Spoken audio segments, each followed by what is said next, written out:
تفسیر دیکھیے، پارہ نمبر 8 ہے، سورۃ الانعام، آیت نمبر 141 سے۔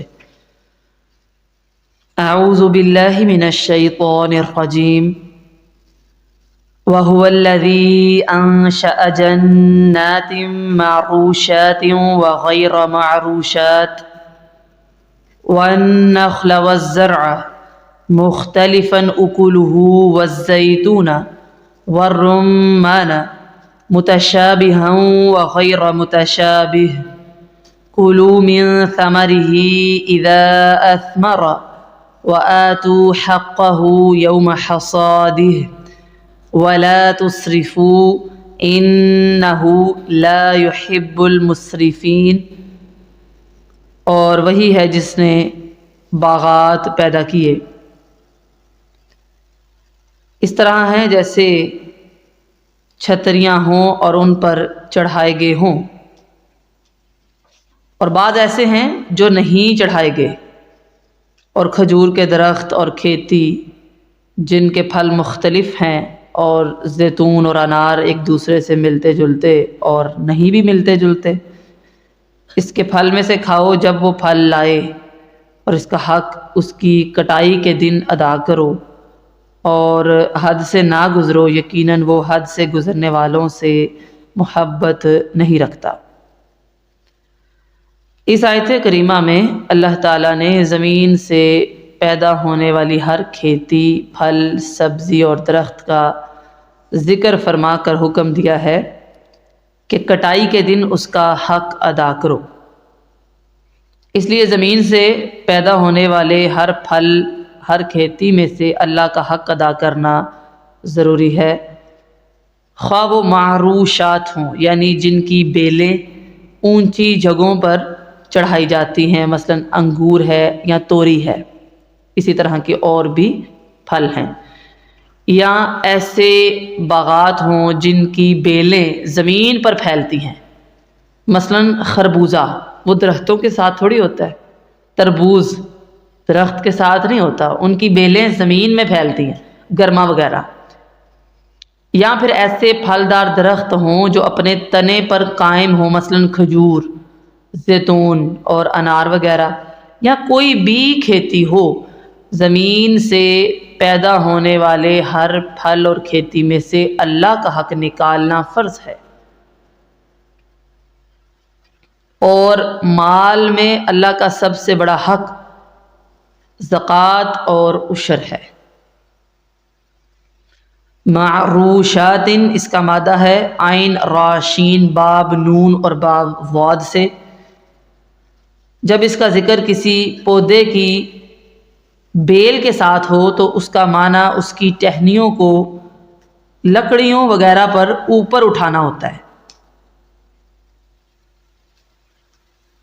حکم کیا ہوا؟ کھیتی کاٹتے وقت اور پھل توڑتے وقت مسکینوں کو بھی کچھ نہ کچھ دے دیا جائے۔ اللہ تعالیٰ نے حکم دے دیا وَآتُوا حَقَّهُ يَوْمَ حَصَادِهِ، کہ جس دن کٹائی کرتے ہو اسی دن اس فصل کا حق بھی ادا کرو۔ پھل توڑتے ہو مساکین کو بھی کچھ نہ کچھ دے دو۔ اللہ تعالیٰ نے ان لوگوں کی مذمت بیان کی ہے جو کھیتی اور پھل کاشت تو کرتے ہیں مگر اس میں سے صدقہ نہیں کرتے۔ سورہ قلم آیت نمبر 17 سے 33 میں اللہ تعالیٰ نے ایک واقعہ ذکر کیا ہے، اِذْ أَقْسَمُوا لَيَصْرِمُنَّهَا مُصْبِحِينَ وَلَا يَسْتَثْنُونَ فَطَافَ عَلَيْهَا طَائِفٌ مِّن رَّبِّكَ وَهُمْ نَائِمُونَ۔ جب انہوں نے قسم کھائی کہ صبح ہوتے ہوتے وہ اپنے باغ کا پھل ضرور توڑ لیں گے، اور وہ کوئی استثناء نہیں کر رہے تھے، لیکن اچانک اس باغ پر تیرے رب کی طرف سے عذاب آ گیا جبکہ وہ سوئے ہوئے تھے۔ فَأَصْبَحَتْ كَالصَّرِيمِ، تو صبح کو وہ باغ ایسے ہو گیا جیسے کٹی ہوئی کھیتی کی طرح ہوتا ہے۔ فَتَنَادَوْا مُصْبِحِينَ، پھر انہوں نے صبح ہوتے ہی ایک دوسرے کو آوازیں لگائی، أَنِ اغْدُوا عَلَىٰ حَرْثِكُمْ، ان کنتم صارمین، آوازیں دینے لگے کہ صبح صبح اپنے کھیت پر جا پہنچو اگر تم نے پھل توڑنے ہیں۔ فانطلقوا وهم يتخافتون، چل پڑے اور خاموشی سے چپ کے آپس میں باتیں کر رہے تھے۔ باتیں کیا کر رہے تھے؟ اللہ يدخلنها اليوم علیکم مسکین، کہ آج ہمارے باغ میں کوئی مسکین داخل نہ ہو۔ وغدوا علی حرد قادرین، اور وہ صبح سویرے پختہ ارادے کے ساتھ نکلے تھے، اس حال میں کہ ہم آج پھل توڑیں گے اور اس بات پر قادر ہیں۔ فلما رأوها قالوا إنا لضالون، جب انہوں نے اسے دیکھا یعنی باغ کو، تو کہنے لگے لگتا ہے ہم راستہ بھول گئے۔ بل نحن محرومون، بلکہ اللہ تعالیٰ نے فرمایا نہیں، اصل بات یہ ہے کہ یہ کہو ہم بے نصیب ہو گئے ہیں۔ پھر ان میں سے جو بہتر تھا اس نے کہا کہ تم اللہ تعالیٰ کی تسبیح کیوں نہیں بیان کرتے، وہ رب پاک ہے، ہم ہی ظالم ہیں۔ پھر ان کا ایک دوسرے کی طرف متوجہ ہوا، آپس میں ملامت کرتے تھے۔ انہوں نے کہا ہائے ہماری ہلاکت، کم بختی، یا ویلنا انا کننا طاغین، ہائے ہماری بربادی کہ ہم حد سے بڑھے ہوئے تھے۔ امید ہے کہ ہمارا رب ہمیں اس کے بدلے میں اس سے بہتر عطا فرمائے گا، یقیناً اب ہم اپنے رب ہی کی طرف راغب ہونے والے ہیں۔ اسی طرح ہوتا ہے عذاب، اور یقیناً آخرت کا عذاب کہیں بڑا ہے، کاش وہ جانتے ہوتے۔ لہٰذا اللہ تعالیٰ نے ہمیں یہ حکم دیا کہ جب کھیتی کو کاٹو اس کا حق بھی ادا کرو اور مساکین کو بھی کچھ نہ کچھ دے دیا کرو۔ وَلَا تُسْرِفُوا، اور ساتھ ہی فرمایا حد سے نہ گزرو، اس سے مراد یہ ہے ناجائز جگہ خرچ کرنا اور اعتدال سے بڑھ کر خرچ کرنا۔ اسی طرح کھانے میں زیادتی کرنا اس سے بھی منع کیا گیا ہے۔ سورۃ الاعراف آیت نمبر 31 میں اللہ تعالیٰ فرماتے ہیں وَقُولُوا وَاشْرَبُوا وَلَا تُسْرِفُوا، اور کھاؤ اور پیو اور حد سے نہ گزرو۔ سورہ بنی اسرائیل آیت نمبر 26 اور 27 میں اللہ تبارک و تعالی ارشاد فرماتے ہیں وَآتِ ذَا الْقُرْبَى حَقَّهُ وَالْمِسْكِينَ وَابْنَ السَّبِيلِ وَلَا تُبَذِّرْ تَبْذِيرًا إِنَّ الْمُبَذِّرِينَ كَانُوا إِخْوَانَ الشَّيَاطِينِ وَكَانَ الشَّيْطَانُ لِرَبِّهِ كَفُورًا، اور رشتہ دار کو اس کا حق دو، مسکین کو، مسافر کو، اور بے جا خرچ نہ کرو۔ بے جا خرچ کرنا، بے شک جو لوگ اسراف کرتے ہیں وہ شیطان کے بھائی ہیں، اور شیطان ہمیشہ سے اپنے رب کا لِرَبِّهِ کفورا بہت ناشکرا ہے، اپنے رب کا نافرمان ہے۔ اسی لیے رسول اللہ صلی اللہ علیہ وسلم نے فرمایا اللہ تعالیٰ نے تمہارے لیے 3 چیزوں کو ناپسند فرمایا ہے، قیل وقال، یعنی فضول بحث کرنا، مال کو ضائع کرنا، اور بکثرت سوال کرنا۔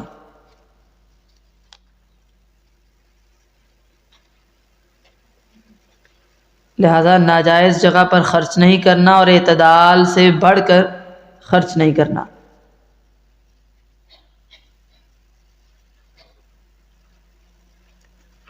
إِنَّهُ لَا يُحِبُّ الْمُسْرِفِينَ، کیونکہ اللہ تعالیٰ ایسے لوگوں کو پسند نہیں کرتا جو حد سے بڑھنے والے ہیں، جو اسراف کرنے والے ہیں، بے جا خرچ کرتے ہیں۔ امام ابن کثیر کے نزدیک یہ آخری جو معنی ہے زیادہ بہتر ہے۔ کون سا؟ کھانے میں بھی زیادتی نہیں کرنی چاہیے، کیونکہ یہ جسم اور عقل دونوں کے لیے نقصان دہ ہوتا ہے۔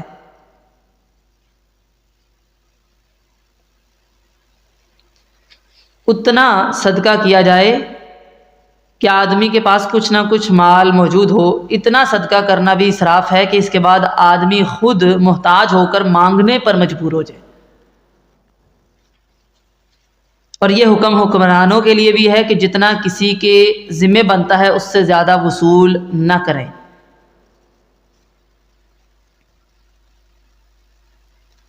وَمِنَ الْأَنْعَامِ حَمُولَةً وَفَرْشًا كُلُوا مِمَّا رَزَقَكُمُ اللَّهُ وَلَا تَتَّبِعُوا خُطُوَاتِ الشَّيْطَانِ إِنَّهُ لَكُمْ عَدُوٌّ مُبِينٌ۔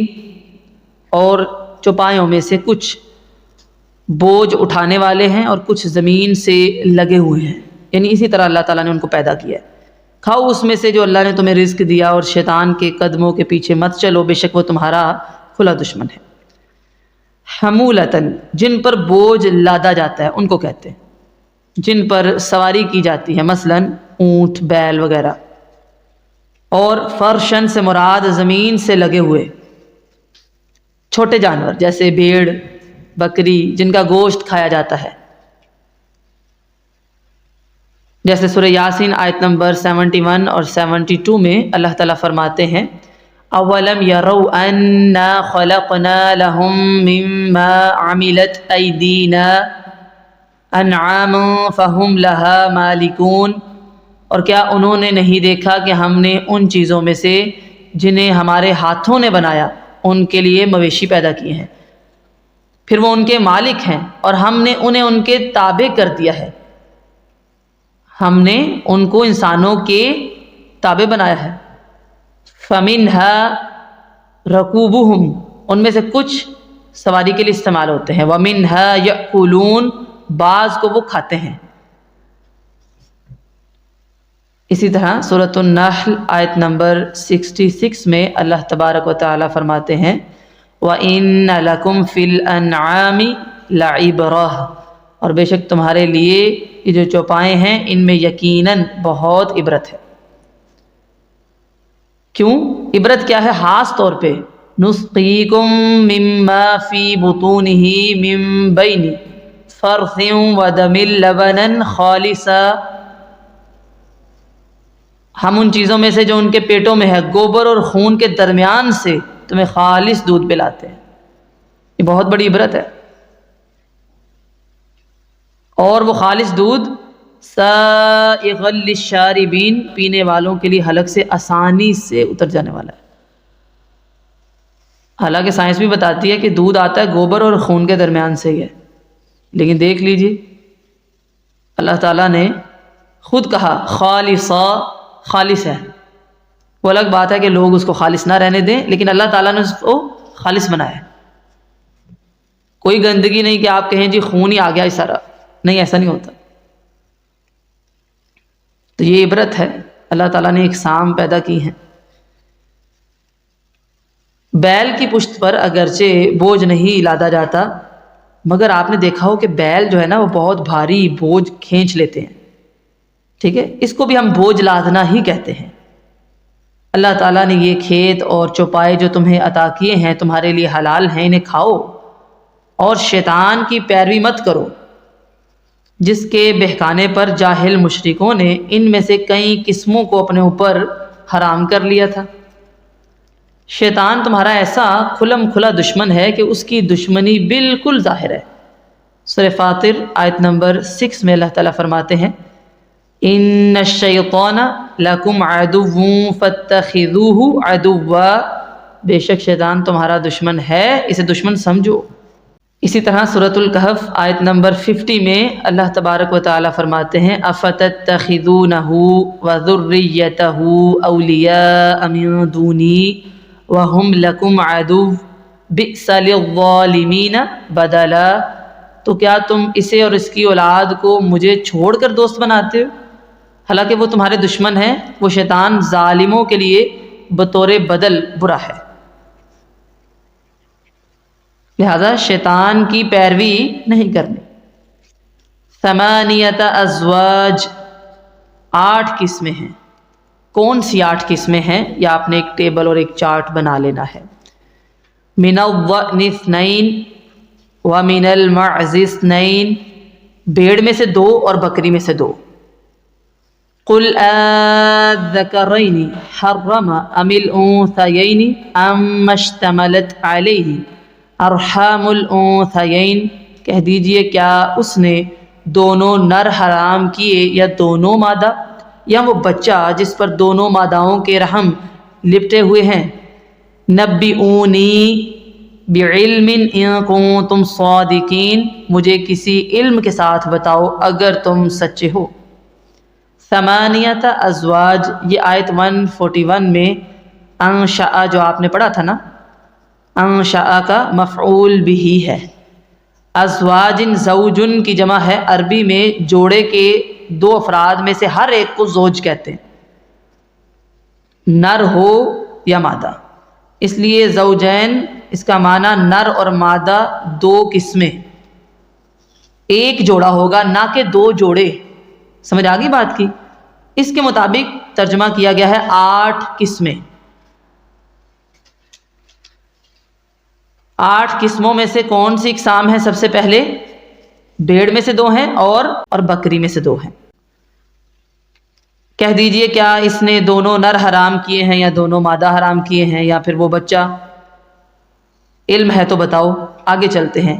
وَمِنَ الْإِبِلِ اثْنَيْنِ وَمِنَ الْبَقَرِ اثْنَيْنِ قُلْ آلذَّكَرَيْنِ حَرَّمَ أَمِ الْأُنثَيَيْنِ أَمَّا اشْتَمَلَتْ عَلَيْهِ أَرْحَامُ الْأُنثَيَيْنِ أَمْ كُنتُمْ شُهَدَاءَ إِذْ وَصَّاكُمُ اللَّهُ بِهَذَا فَمَنْ أَظْلَمُ مِمَّنِ افْتَرَىٰ عَلَى اللَّهِ كَذِبًا لِيُضِلَّ النَّاسَ بِغَيْرِ عِلْمٍ إِنَّ اللَّهَ لَا يَهْدِي الْقَوْمَ الظَّالِمِينَ۔ اور اونٹوں میں سے 2 اور گائے میں سے بھی 2، ٹھیک ہے؟ بھیڑ میں سے، بکری میں سے، اونٹ میں سے اور گائے میں سے۔ کہہ دیجئے کیا اس نے دونوں نر حرام کیے ہیں یا پھر دونوں مادہ، یا وہ بچہ جس پر دونوں ماداؤں کے رحم لپٹے ہوئے ہیں، یا تم اس وقت حاضر تھے جب اللہ نے تمہیں اس کی وصیت کی تھی؟ پھر اس سے زیادہ ظالم کون ہے جو اللہ پر جھوٹ باندھے تاکہ لوگوں کو کسی علم کے بغیر گمراہ کرے؟ بے شک اللہ تعالیٰ ظالم لوگوں کو ہدایت نہیں دیتا۔ یہ اسلام سے قبل عربوں کی ایک اور جہالت کا بیان ہے۔ انہوں نے خاص جانوروں کو حرام قرار دے کر مختلف اقسام میں تقسیم کیا ہوا تھا، جیسے آپ نے پیچھے پڑھا تھا بحیرہ، سائبہ، وسیلہ، حام، سب کی اقسام بنائی ہوئی تھی۔ یہ جانور ہے، اس پہ سواری نہیں کرنی، اس کا گوشت نہیں کھانا، اس کا دودھ نہیں پینا۔ اسی طرح جانوروں میں، فصلوں میں، پھلوں میں انہوں نے کئی اور قسمیں بنائی ہوئی تھیں کہ یہ ہمارے شریکوں کے لیے ہے حصہ اور یہ اللہ کے لیے ہے۔ لہٰذا اللہ تعالیٰ نے یہاں یہ بیان فرمایا ہے کہ اللہ نے ہی باغات پیدا کیے ہیں، چاہے تو ان کی بیلیں بلندی پر ہوں یا زمین کے ساتھ۔ اللہ نے ہی جانور بھی پیدا کیے ہیں، بعض بہت بڑے بڑے ہیں، بوجھ اٹھاتے ہیں، بعض چھوٹے ہیں، زمین سے لگے ہوئے ہیں، ان کا گوشت استعمال ہوتا ہے۔ پھر اسی نے بکریاں ہیں، بھیڑ ہے، ان میں سے نر اور مادہ پیدا کیے، سیاہ اور سفید رنگ پیدا کیے، اونٹوں میں بھی اس نے اور گائے میں بھی نر اور مادہ پیدا کیے۔ لہٰذا اس نے ان جانوروں کو اور ان کی اولاد میں سے کسی کو بھی حرام قرار نہیں دیا، بلکہ ان سب کو انسانوں کے کھانے کے لیے، ان کی سواری کے لیے، ان کے دودھ کے لیے اور دیگر فوائد کے لیے پیدا کیا گیا ہے۔ لیکن مشرکین نے ان میں سے بعض اقسام کا کھانا اپنے لیے حرام کر لیا تھا، تو اللہ تعالیٰ نے ان کا رد کرتے ہوئے فرمایا کہ ذرا بتاؤ تو صحیح، ان بھیڑوں اور بکریوں میں سے اللہ نے دونوں مذکروں کو حرام کیا ہے یا دونوں مؤنث کو، یا پھر ان بچوں کو جو ان مؤنثوں کے پیٹ میں پرورش پاتے ہیں؟ کوئی تو ایسی بات بتاؤ جس کی بنیاد علم اور یقین ہو۔ تم اپنی من گڑت شریعت کے ذریعے کبھی کسی چیز کو حرام کر لیتے ہو اور کبھی کسی اور کو۔ جب مشرکین نے اونٹوں اور اسی طرح دوسرے جانوروں میں سے بعض مخصوص جانوروں کو حرام کیا اور ان کے پیٹ کے بچوں میں سے زندہ بچوں کو عورتوں کے لیے حرام اور مردہ کو سب کے لیے حلال کر دیا، یہ پیچھے آپ نے پڑھ لی ہے، تو اللہ تعالیٰ نے اب ان سے اس کی دلیل کا مطالبہ کیا کہ اگر عقلی دلیل ہے تو بتاؤ کہ حرام ہونے کی وجہ ان دونوں کا نر ہونا ہے، اگر یہی وجہ ہے تو کئی نر تم کھاتے ہو، اگر اس لیے حرام کیا کہ یہ مادہ ہے مؤنث ہے تو کئی مادہ تم کھاتے ہو، یا پھر پیٹ کا بچہ ہونا ہے حرام ہونے کی وجہ تو تم کئی پیٹ کے بچے خود کیوں کھاتے ہو؟ لہٰذا کوئی دلیل لے کر آؤ، اللہ کا کوئی حکم لاؤ جس میں اس نے نر یا مادہ یا یہ بچے حرام کیے ہوں۔ ام کنتم شہداء اذ وصاکم اللہ بہذا، یا پھر تم خود اس وقت موجود تھے جب اللہ تعالیٰ نے حلال یا حرام کرنے کا یہ حکم جاری فرمایا؟ پھر بتاؤ اس سے بڑا ظالم کون ہے جس نے نہ خود سنا نہ کسی رسول کے واسطے سے سنا، بلکہ اپنی طرف سے اللہ پر جھوٹ باندھ رہا ہے۔ نبی مکرم صلی اللہ علیہ وسلم نے فرمایا، میں نے عمر کو جہنم میں اپنی آنتیں کھینچتے ہوئے دیکھا، ایک کافر تھا۔ یہ وہ کافر تھا جس نے سب سے پہلے بتوں کے نام پر جانور یعنی بحیرہ، سائبہ، وسیلہ اور حامی چھوڑے تھے۔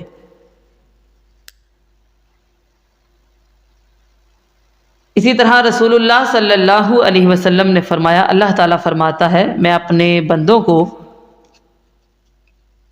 دین حنیف پر پیدا کرتا ہوں، لیکن شیطان ان کو بہکاتے ہیں اور ان پر ان چیزوں کو حرام کرتے ہیں جن کو میں نے حلال کیا ہے، اور ان کو حکم دیتے ہیں کہ وہ میرے ساتھ شریک ٹھہرائیں جبکہ میں نے شرک کی کوئی دلیل نازل نہیں کی۔ یہ مسلم کی روایت ہے۔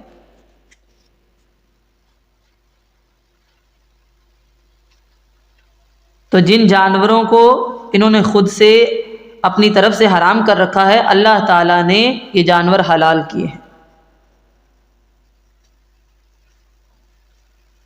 چوپایوں کی مشہور 4 قسمیں یہی ہیں،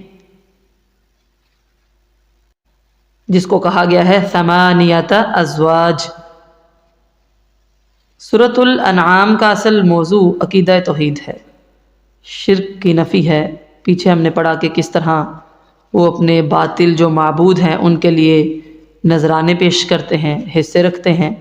یہاں پر اللہ تعالیٰ نے حلال جانوروں کے فائدے بتا دیے ہیں کہ میں نے ان کو حلال کیا ہے۔ کوئی بھی چیز، کوئی بھی جانور خود سے حرام نہیں کیا جا سکتا، یہ اللہ تعالیٰ کی شریعت میں تبدیلی ہے، اور جو ایسا کرتا ہے فمن اظلم ممن افترى علی اللہ کذبا، اس سے بڑا ظالم کون ہے جو اللہ پر جھوٹ باندھے۔ لیضل الناس بغیر علم، جبکہ گمراہی دیکھیے کہ اس کو علم بھی کوئی نہیں، گمراہ بھی ہے اور معلوم بھی نہیں۔ ان اللہ لا یہدی القوم الظالمین، بے شک اللہ تعالیٰ ظالم لوگوں کو ہدایت نہیں دیتا۔ سبحانک اللہم وبحمدک، نشہد ان لا الہ الا انت، نستغفرک ونتوب الیک۔ السلام علیکم ورحمۃ اللہ وبرکاتہ۔